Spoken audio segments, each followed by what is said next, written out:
Bonjour, Monsieur Abdoulaye Girassi, le plaisir de vous recevoir pour la première fois sur ce plateau de Mirador. Bonjour à Boubacar et bonjour à vos millions d'auditeurs. Tout le plaisir. Alors, pour commencer, est-ce que c'est une première, en tout cas dans cette émission, qui est M. Abdoulaye Girassi alors, on présentait votre fiche signalétique comme un économiste, politologue, détenteur d'un double master, un master en économie appliquée, mais aussi un master en sciences po. Qu'est-ce qu'on peut en savoir de plus? Effectivement, vous avez tout dit. Abdoulaye Girassi est un fruit de l'école guinéenne. Très bien. Après mes études primaires et secondaires, puis à Gamal, je me suis rendu en France, au sud de la France, à l'université de Limoges, où j'ai passé un master en économie appliquée. Très bien. Et puis à l'université de Lyon, Jean Moulin, Lyon 3, où j'ai passé un master en sciences politiques. Au terme de 6 années passées en France, dans l'enseignement, j'ai été admis au Canada au titre de travailleur qualifié, où j'ai passé 9 ans de ma carrière. Donc j'ai pu de retour en Guinée depuis 2019, où je sers mon pays pour un peu rendre ce que mon pays m'a tant donné. Très bien. Alors, on parle de cette opération grandeur nature, hein, parce que quand même ça porte sur un montant de un peu plus de 500 millions de dollars si on convertit le montant du franc guinéen en dollars. 5 000 milliards, ça fait débat dans l'opinion et chez les spécialistes. Vous en êtes un. Qu'est-ce que l'on peut retenir à propos cette opération? Quelles en sont les implications? Je posais la question dans l'intro, qui de l'État, en tout cas du gouvernement ou des banques, s'en tire à bon compte? Bien, Monsieur Diallo, il est d'abord important de contextualiser un peu ce montage financier. Ouais. Ce montage financier fait suite à un solde budgétaire dégagé. Le gouvernement, dans la LFR, la loi de finances rectificative, a tablé sur une recette d'environ 29 000 milliards contre des dépenses chiffrées à 37 000 milliards, ce qui dégage un besoin de financement de l'ordre de 8 000 milliards. Ce qui dégage naturellement un gap de l'ordre de 8 000 milliards. Bien. Et donc, pour financer ce gap-là, le gouvernement a misé sur une levée de fonds de 5 000 milliards, soit 62% du montant total des déficits publics. Donc, il faut le dire que cette opération est tout à fait normale, légale, elle n'est pas improvisée, elle est même prévue dans la loi de finances rectificative. Ça c'est important à préciser. D'entrée. Et parce que aujourd'hui le gouvernement, c'est un secret de polichinelle, fait face à un besoin de trésorerie. La position du Trésor à la Banque centrale est une position un peu difficile en ce moment, au regard des immenses travaux que le gouvernement a ouverts ça et là, ce qui est tout à fait salutaire d'ailleurs. Ouais. C'est sans précédent, il y a quand même des gains en matière d'infrastructure, ce qui est à saluer. Mais financer des routes, des ponts, des écoles, ce sont évidemment des infrastructures très lourdes. Il vous souviendra que pour faire 1 kilomètre de bitume, il faut déployer la bagatelle de 1 million de dollars. Ouais. À un moment donné... Voire plus. Voire plus. Ouais. Et tous ces financements-là sont financés sur nos fonds propres, sur le BND essentiellement. Ouais. À un moment donné, la liquidité va se rarifier. Nous sommes dans cette situation aujourd'hui et le gouvernement fait preuve d'inventivité pour trouver justement des sources de financement. Dans ce cas, le gouvernement a misé sur les EDT. Les EDT, parce qu'aujourd'hui, il y a un recul net des recettes douanières pour laisser place aux recettes fiscales. Parce qu'aujourd'hui, nous avons le taux de pression l'un des plus bas de la sous-région. Ouais. Autour de 13%, la LFR l'a même ramené à 12%, ce qui est une très mauvaise nouvelle. Alors que la moyenne de la sous-région, c'est 18%. Ouais. Ça, on doit le revoir. Mais aujourd'hui, la douane est à recul, et c'est tout à fait normal, surtout avec la ZLECAf, la zone de libre-échange à l'échelle continentale, qui doit consacrer la suppression des barrières tarifaires à l'échelle africaine. Ne soyez pas étonnés que dans les régions proches, que la douane continue à reculer en termes de recettes douanières. Ouais. Et c'est tout à fait normal dans les pays civilisés, dans tous les pays au monde, aux États-Unis, au Canada, en France. La fiscalité, les recettes sont tenues par la fiscalité intérieure. Mais pas par la fiscalité de porte. La fiscalité de porte est juste là en appoint. Elle est plus motivée par les impératifs de sécurité, que par les données financières. Donc, on revient à la normale. Ouais. Il n'y a pas de s'alarmer. C'est tout à fait normal et légal. Cependant, le gouvernement a fait le pari de recourir à ce qu'on appelle les ODT, les obligations du Trésor, qui fonctionnent comme les bons du Trésor. À la seule différence que les ODT sont c'est la maturité qui les diffère, la maturité. Ouais. Les bons du trésor sont généralement levés sur le court terme. Ouais, Et même sur le 81 très court 81 terme. jours, ouais. 81 jours. Ouais. Alors que les obligations du trésor, c'est sur le moyen et long terme, de 2 ans à 50 ans. Tout à fait. En France, on les appelle les obligations assimilables au trésor. Très Et bien. là, justement, ce sont des obligations très complexes. Mais là où ça fait un peu de complexité, parce que le gouvernement table sur 2 000 milliards sur 4 ans, avec un taux d'intérêt de 9%, Oui. et puis 3 000 milliards sur 5 ans, avec 13% de maturité. Mais en plus, hors taxe en taux d'intérêt. Mais là où le montage se complique un peu, Ouais. laissez-moi vous expliquer un peu, Ouais. c'est le choix que le gouvernement a fait. Il y a 2 formes d'obligation du trésor. Bien. Il y a ce qu'on appelle l'obligation du trésor par adjudication, qui fonctionne comme les bons du trésor. Également, on fait la levée des fonds, on fait la vente aux enchères. Il y a l'autre côté qu'on appelle les obligations du trésor par syndication, où les banquiers ou les gens se réunissent en groupement d'intérêts, en corporation, pour négocier un peu les clauses, les modalités de fonctionnement. Et visiblement, nous nous inscrivons dans ce cadre-là-ci, on a affaire à une obligation par syndication. Bien. Et là, le gouvernement fait le choix de porter un peu son choix, de lever des fonds à travers ce qu'on appelle des réserves obligatoires. C'est là où la chose devient plus sérieuse. Bien. C'est quoi une réserve obligatoire, M. Diallo? Oui, allez-y. La réserve obligatoire, c'est une fraction de revenus que la banque...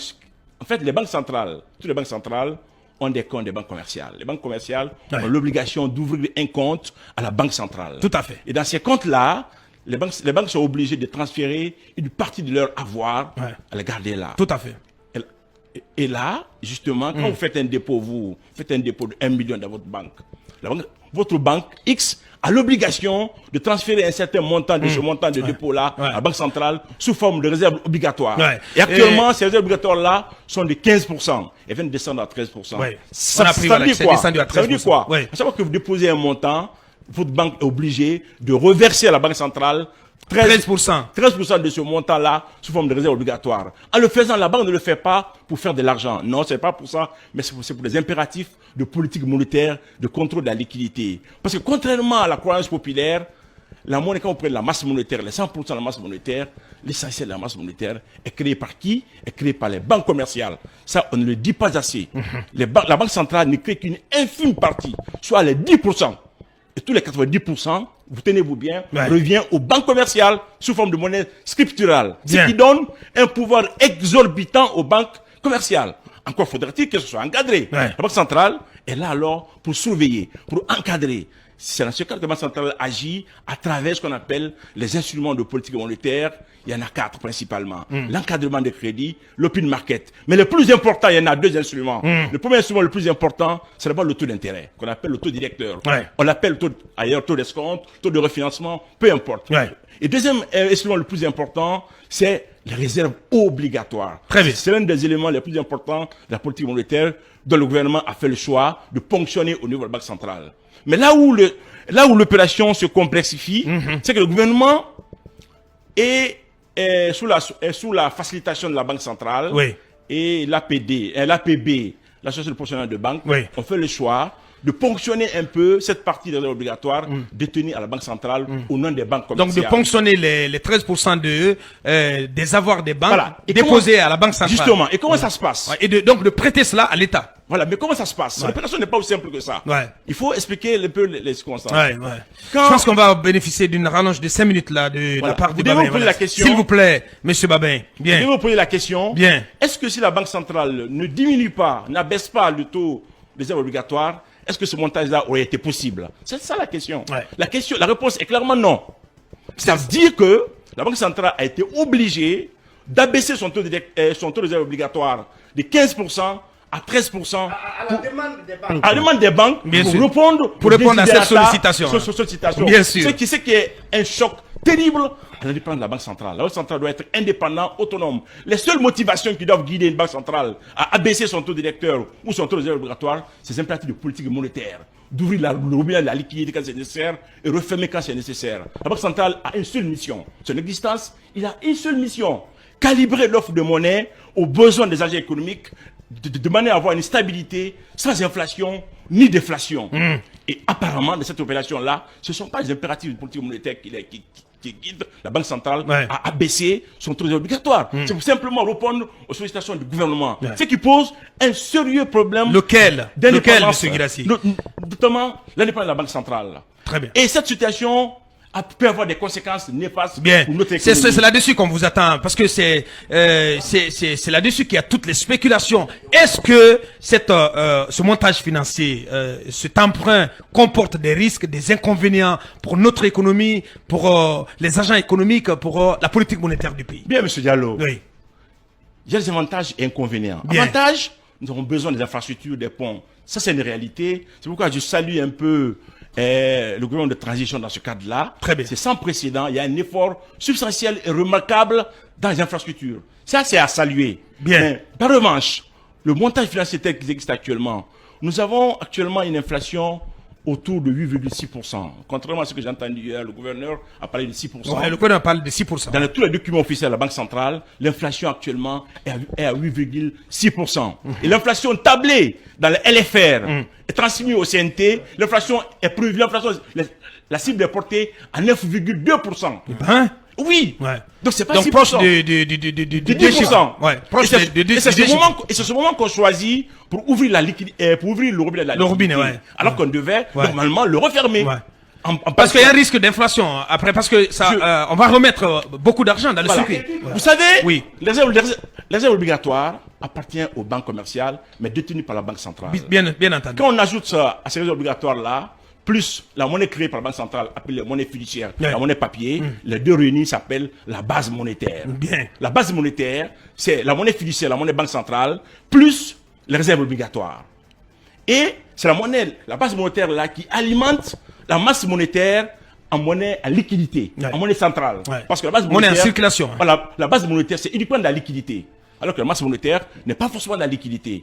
Donc c'est la base monétaire qui alimente la masse monétaire en monnaie fiduciaire, en monnaie sonnante et trébuchante, en liquidité. Mais cependant, il y a une relation mathématique qui est basique, Bien. où on dit que la masse monétaire égale à la base monétaire multipliée par le multiplicateur monétaire. Et le multiplicateur monétaire, c'est l'inverse des réserves obligatoires. 1 sur RO en mathématiques. Et ça veut dire que à chaque fois que vous abaissez, On entend de l'algèbre là. à chaque fois que vous abaissez, à chaque fois que vous abaissez le taux de réserve obligatoire, mathématiquement, la masse monétaire s'accroît. Et quand la masse monétaire s'accroît, sans contrepartie en biens et services, la conséquence, c'est l'inflation. Mon enfant de 5 ans va vous dire que l'inflation, oui, donc dans les prochains mois, dans les mois à venir, je ne serai pas surpris d'avoir une inflation à 2 chiffres. Je ne suis pas alarmiste, mais c'est ça, mathématiquement et économiquement, ça s'explique. Ça, c'est une première conséquence de l'inflation. Bien. Deuxième conséquence auquel nous pouvons nous attendre, c'est un manque d'indépendance. Parce que visiblement, les seuls impératifs qui doivent guider actuellement, le taux d'électeur a été dans cette opération-là. Dans cette opération-là, on a obligé la Banque centrale à baisser son taux directeur de 11,5 à 11%. On a obligé également à baisser le taux de réserve obligatoire de 15% à 13%. Ouais. Mais guidé uniquement par le biais de ce montage-là. Ouais. Alors que le seul impératif qui devait les guider, c'est pour la régulation monétaire. Contrôler l'offre de monnaie de manière à avoir sans inflation ni déflation. Or, ce cas-ci, il y a eu... On a forcé un peu la Banque centrale à ouvrir le robinet à la liquidité, en abaissant ces taux-là. Donc là, c'est un sérieux accro à l'indépendance de la qui est banque pourtant BCRG. prouvé. Ouais. Et les études ont prouvé empiriquement qu'à chaque fois qu'une banque centrale est assujettie aux politiques, l'inflation devient incontrôlable. Les États-Unis, il y a un risque. La Fed est un exemple. Les États-Unis, au Canada, c'est un exemple. En France, c'est un exemple. Également la Bundesbank.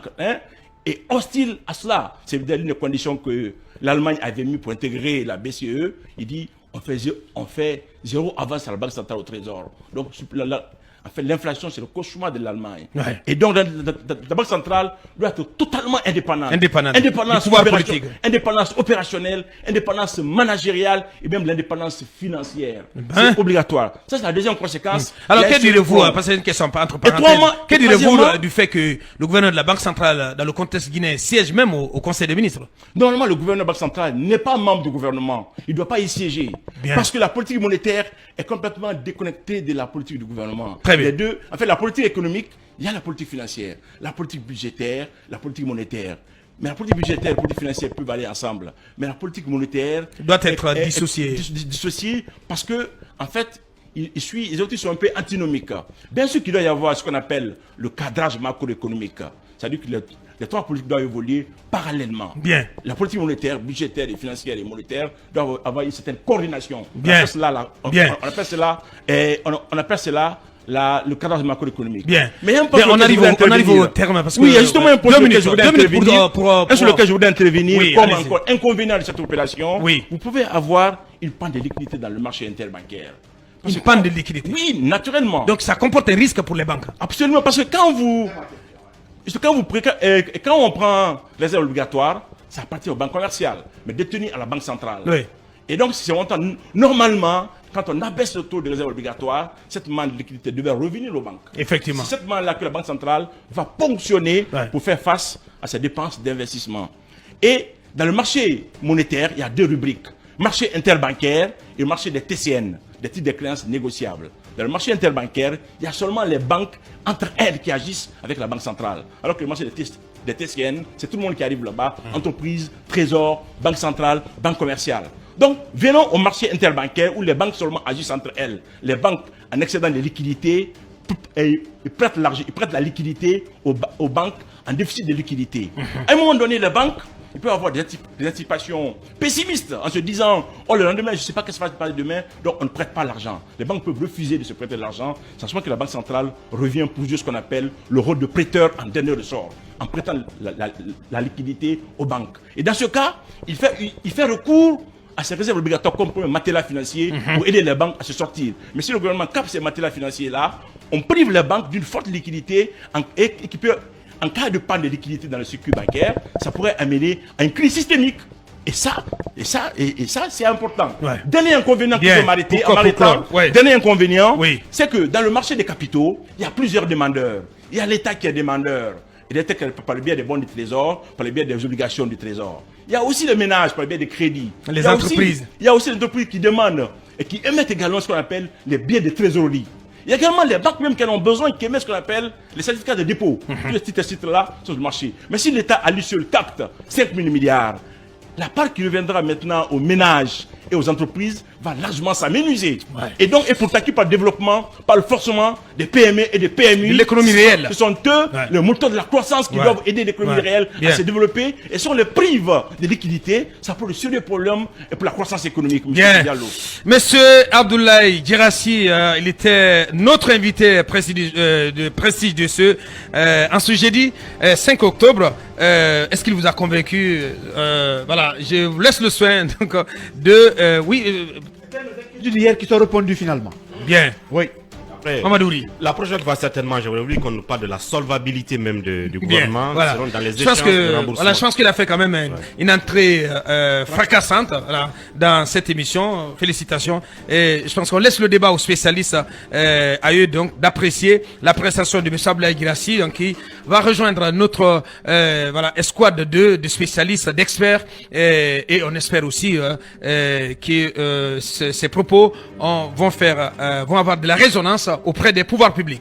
Merci, M. Guirassy. Merci d'avoir accepté notre invitation. Ça n'est terminé pour aujourd'hui. Toutes nos excuses à nos sponsors. Et je pense qu'on va rattraper cela derrière le point info. À demain pour prolonger, poursuivre l'aventure. Au revoir.